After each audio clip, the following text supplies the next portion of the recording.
안녕하세요. 오늘 밤샘 인문학에서는 한때 부조리의 문학의 상징과도 같은 소설을 만나봅니다. 나는 엄마가 죽었단 소식을 오늘 들었다. 어쩌면 어제였는지도 모른다. 이 첫 문장만큼 세계 문학사에서 강렬한 시작도 드뭅니다.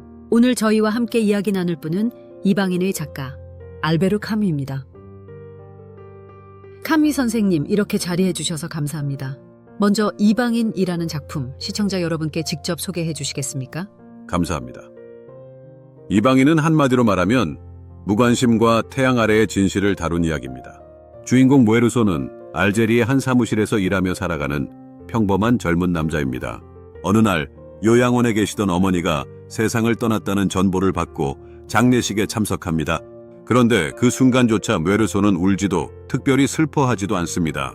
사실 그 장면이 이 소설의 핵심을 드러냅니다. 사회의 도덕과 감정의 코드에 반응하지 않는 한 인간 모에르소는 세상에 대해 아무런 가면을 쓰지 않습니다. 그는 늘 솔직하고 날씨나 배고픔 같은 감각적 경험에 더 충실하죠. 그래서 어머니의 장례식 다음 날 여느 때처럼 해수욕을 가고 연인 마리와 함께 시간을 보내기도 합니다. 이야기는 그가 친구 레몬과 함께 해변에 갔다가 우연히 벌어진 충돌 끝에 아랍인을 총으로 쏘아 죽이는 장면으로 절정에 이릅니다. 이 살인은 뜨거운 태양 아래에서 일말의 의도조차 없이 일어났습니다. 그는 그 순간 태양이 너무 눈부셔서 그랬다 라고 말하죠. 이후 그는 체포되고 재판을 받습니다. 하지만 재판의 중심은 그의 범죄 행위가 아니라 왜 어머니의 장례식에서 울지 않았느냐는 사회적 도덕 기준이 됩니다. 그는 살인을 저지른 인간이 아니라 감정을 갖지 않은 괴물로 비난받죠. 그 모든 과정을 통해 제가 보여주고자 한 건 바로 인간과 세계 사이의 부조리입니다. 예, 무언가 무겁고도 차가운 분위기가 처음부터 끝까지 흐르는 소설이죠. 선생님께서 쓰신 이 첫 문장. 오늘 엄마가 죽었다. 어쩌면 어제였는지도 모른다. 이 문장을 두고 정말 많은 해석이 존재하는데요. 왜 그렇게 시작하셨습니까? 그 문장은 모에르소라는 인간의 가장 단순하면서도 근본적인 특징을 담고 있습니다. 그는 자기 감정을 숨기지 않아요. 세상이 요구하는 형식이나 연민을 따라 하지 않죠. 어제였는지도 모른다는 말은 그가 무심하기 때문이 아니라 그에게 있어 시간의 흐름, 사회의 관습적 반응 자체가 그리 중요한 게 아니기 때문입니다. 많은 사람들이 이 문장을 냉담하거나 병적인 무감각으로 보지만 사실은 감정의 결핍이라기보다 자기 감정에 대해 솔직한 태도라고 할 수 있습니다. 그는 슬픔을 강요당하지 않으며 삶에 대한 개인적 리듬으로 세계를 바라보는 사람입니다. 그 점이 바로 이방인의 핵심이기도 하지요. 그렇군요. 감정을 표현하지 않는다고 해서 없는 건 아닐 텐데 우리는 때로 너무 쉽게 타인의 내면을 재단하고 있는지도 모르겠네요. 이야기 전반에 걸쳐 태양이라는 이미지가 자주 등장하는데요. 특히 살인을 저지른 장면에서도 태양이 원인처럼 묘사됩니다. 이건 어떤 의미입니까? 좋은 질문입니다. 이방인에서 태양은 단순한 자연이 아닙니다. 태양은 이 세계가 인간에게 가하는 고통의 상징입니다. 이성이나 정의로 설명되지 않는 세계의 물리적 폭력, 그것이 바로 태양입니다. 모에르소는 재판정에서조차 나는 죄가 아니라 햇빛 때문에 벌을 받는 것 같다고 말하죠. 즉, 그가 벌을 받는 이유는 사회가 요구하는 감정과 도덕을 갖추지 못했다는 사실 때문입니다. 그건 인간으로서의 본능에 충실했기 때문이지 도덕적 결핍 때문이 아닙니다. 이처럼 태양은 삶의 무의미와 인간 조건의 부조리를 상징하는 장치입니다. 그 안에서 모에르소는 나로서 끝까지 남는 법을 배워가죠. 예, 이제 이 책이 단순한 범죄 소설이 아니라 인간 존재 자체에 대한 이야기라는 것이 더욱 분명해지는 것 같습니다. 선생님, 앞서 말씀해주신 모에르소의 재판 장면은 정말 인상 깊었습니다. 그가 심판받는 건 살인이 아니라 슬퍼하지 않은 죄라는 게 이 작품의 가장 묘한 지점인데요. 이러한 전개는 부조리라는 개념과 연결되어 있습니까? 그렇습니다. 사실 이방인은 소설의 형식을 빌려 철학의 가장 원초적인 질문을 던지고 있습니다. 왜 나는 이 세상에 던져졌는가? 삶은 왜 이렇게 낯설게 느껴지는가?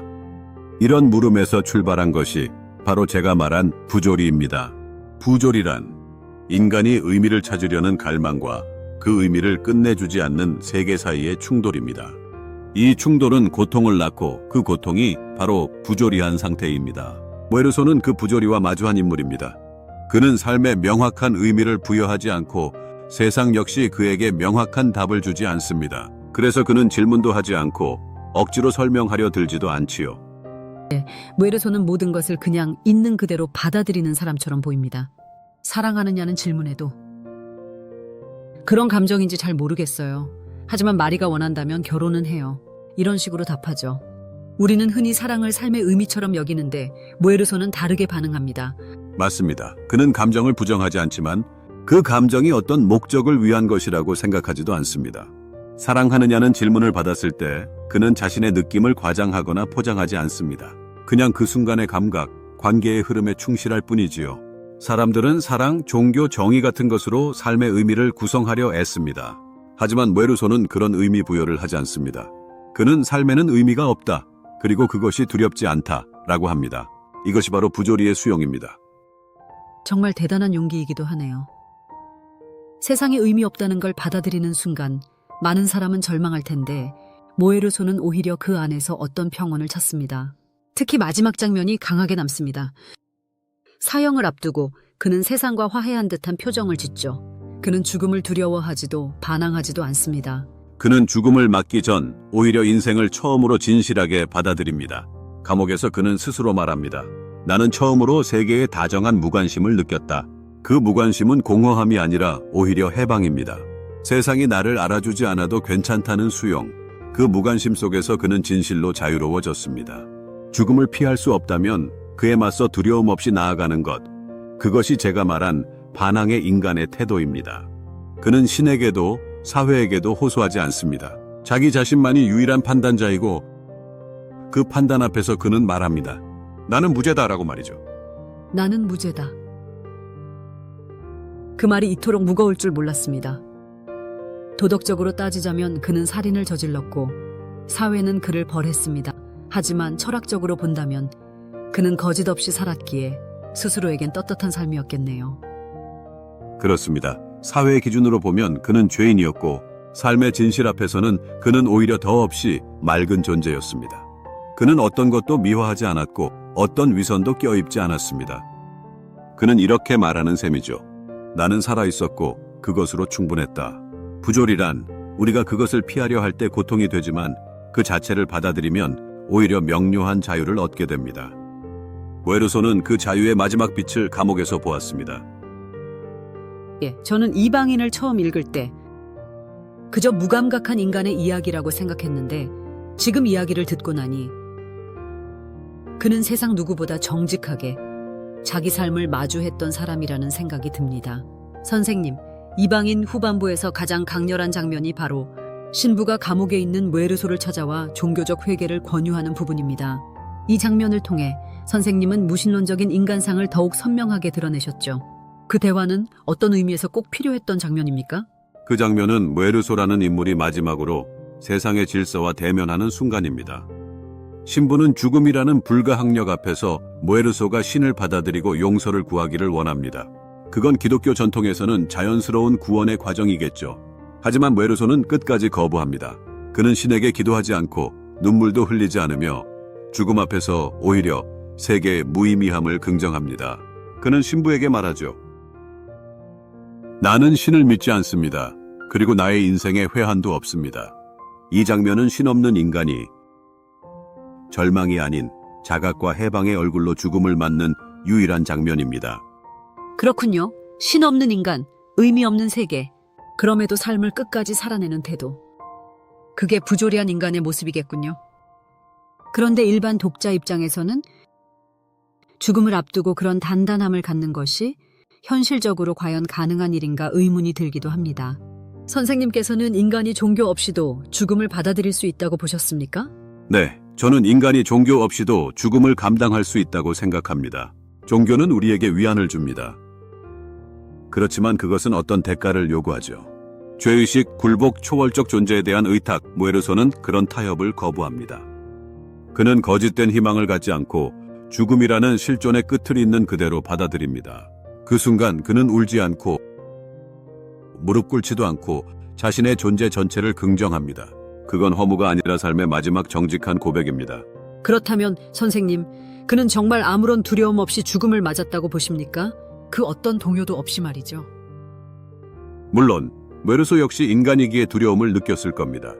하지만 그는 그 두려움을 부정하거나 감추지 않았습니다. 다만 그것에 굴복하지 않았을 뿐입니다. 그는 삶과 죽음 사이에서 어떤 위안도 없이 끝까지 자기 자신으로 남습니다. 그것이야말로 인간 존재의 가장 근본적인 용기라고 생각합니다. 이방인의 마지막 문장은 이렇게 끝납니다. 나는 이 세상이 나를 맞이할 때 수많은 관중이 증오에 찬 함성을 지르기를 바랐다. 그건 두려움의 부정이 아니라 끝까지 자기 방식대로 세계를 받아들이겠다는 선언입니다. 신 없이, 의미 없이, 그럼에도 단단하게 말이죠. 예, 그 장면은 정말 인상 깊었습니다. 우리는 종종 누군가의 죽음 앞에서 아무리 그래도 저건 너무 비정하다고 말하곤 합니다. 하지만 모에르소는 어떤 정해진 형식 없이 자기 나름의 방식으로 마지막까지 인간으로 살아냈다는 생각이 드네요. 그렇습니다. 이방인은 인간의 의미를 구하지 않는 문명 속에서 우리가 어떻게 고결하게 살아갈 수 있는지를 묻는 이야기입니다. 모에르소는 성인이 아닙니다. 그는 오히려 아무 힘도 없는 평범한 인간입니다. 하지만 바로 그 보통 사람의 입에서 나는 신을 믿지 않지만 삶을 사랑했다 라는 고백이 나올 때 우리는 거기서 새로운 종류의 희망을 보게 됩니다. 희망은 언제나 거창한 것이 아닙니다.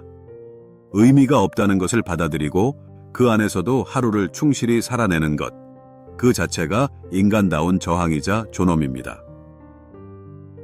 작가님, 이방인 이 작품은 발표 이후 정말 많은 독자에게 충격과 영감을 주었습니다. 하지만 동시에 많은 비판도 있었죠. 냉소적이다, 비도덕적이다, 허무주의를 정당화한다. 이런 반응에 대해 선생님께서는 어떤 생각이셨습니까? 저 역시 그런 평가들을 익히 들었습니다. 그러나 제가 말하고자 했던 것은 결코 냉소나 무책임이 아니었습니다. 이방인은 삶에 대한 가장 절실한 사랑에서 출발한 책입니다. 다만 그 사랑은 눈을 감고 기대는 방식이 아니라 눈을 뜨고 맞서는 방식이었습니다. 모에르소는 아무것도 믿지 않습니다. 하지만 그는 하루하루를 솔직하게 살아가며 죽음을 앞두고도 자신을 속이지 않죠. 그것은 포기가 아니라 저항입니다.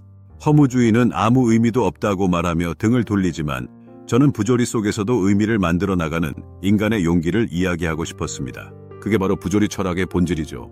예, 삶은 아무런 의미도 없을 수 있지만 그 안에서도 살아갈 이유를 만들어가는 것. 그게 바로 인간의 품격이라는 말씀이군요. 이방인은 선생님의 대표작이 되었지만 선생님께선 이후에도 시지프 신화, 페스트, 전락 같은 작품을 통해 끊임없이 인간과 사회, 정의, 고통에 대해 질문하셨습니다. 선생님의 삶 전체를 돌아보셨을 때 이 작품은 어떤 의미를 갖습니까? 이방기는 제 인생에서 가장 고독하고 격렬했던 시기의 기록입니다. 저는 알제리에서 가난하게 자랐고 전쟁과 억압, 죽음과 싸우는 시대를 살았습니다. 그 시대의 공기, 태양, 침묵, 폭력, 그것들이 이 소설에 녹아 있습니다. 저에게 이방인은 문학이 철학이 되고 철학이 인간이 되는 시작이었습니다. 이 책을 통해 저는 말하고 싶었습니다. 세상은 설명되지 않는다. 그러나 인간은 그 안에서 존엄할 수 있다. 그 메시지는 지금도 유효하다고 생각합니다. 예, 어쩌면 지금처럼 불확실하고 혼란스러운 시대일수록 이방인 이주는 메시지가 더 강하게 다가오는 것 같습니다. 정답을 말하지 않고 대신 스스로 물음을 던지게 만드는 책, 이쯤에서 마지막으로 여쭤보고 싶습니다. 작가님, 당신은 스스로 어떤 사람이었다고 생각하십니까? 저는 정의를 원하면서 동시에 진실을 사랑했던 사람입니다. 그리고 무엇보다 고통받는 이들의 편에 서고자 했던 작가였습니다. 철학자라기보다는 세상에 너무 일찍 눈을 떠버린 인간이었다고 말하고 싶습니다. 저는 언제나 이렇게 믿었습니다. 인간은 패배할 수 있지만 굴복해서는 안 된다. 그 정신으로 저는 글을 썼고 침묵을 견뎠고 내면의 소음을 들었습니다. 세상은 때로 잔혹합니다. 하지만 우리는 여전히 햇빛 아래에서 웃을 수 있고 눈을 마주보며 말할 수 있으며 자신의 방식으로 살아낼 수 있습니다. 이방인은 인간을 변명하지 않기 위해 쓴 책입니다. 저는 이 작품에서 인간을 재단하거나 이상화하지 않았습니다. 단지 거짓 없이 살아가는 한 사람을 끝까지 따라가 보고 싶었을 뿐입니다. 삶은 때로 설명되지 않습니다. 고통도 사랑도 죽음도 마찬가지입니다. 우리는 그것을 이해하려 하기보다는 종종 모른 척하거나 이데올로기로 덮어버리곤 하지요. 하지만 모에르소는 그러지 않았습니다. 그는 모른다고 말했고 슬프지 않다고 말했고 사랑이 무엇인지 모르겠다고 말했습니다. 그 말들을 세상은 받아들이지 않았죠. 그래서 그는 이방인이 되었습니다. 저는 독자들이 이 책을 읽고 그의 삶을 모방하라는 것이 아니라 자기 자신의 목소리로 자기 삶을 정직하게 바라볼 수 있기를 바랍니다. 그것이야말로 우리가 이 부조리한 세계 속에서 존엄을 지켜내는 방식이기 때문입니다. 마지막 말씀 감사합니다. 인간은 패배할 수 있지만 굴복해서는 안 된다. 이 문장은 오늘 우리의 마음에도 깊이 새겨질 것 같습니다. 함께 해주셔서 감사합니다. 그리고 여러분, 삶에 대해 낯선 질문을 던지고 싶으시다면 이 책 한 권을 조용히 꺼내 보시길 권합니다.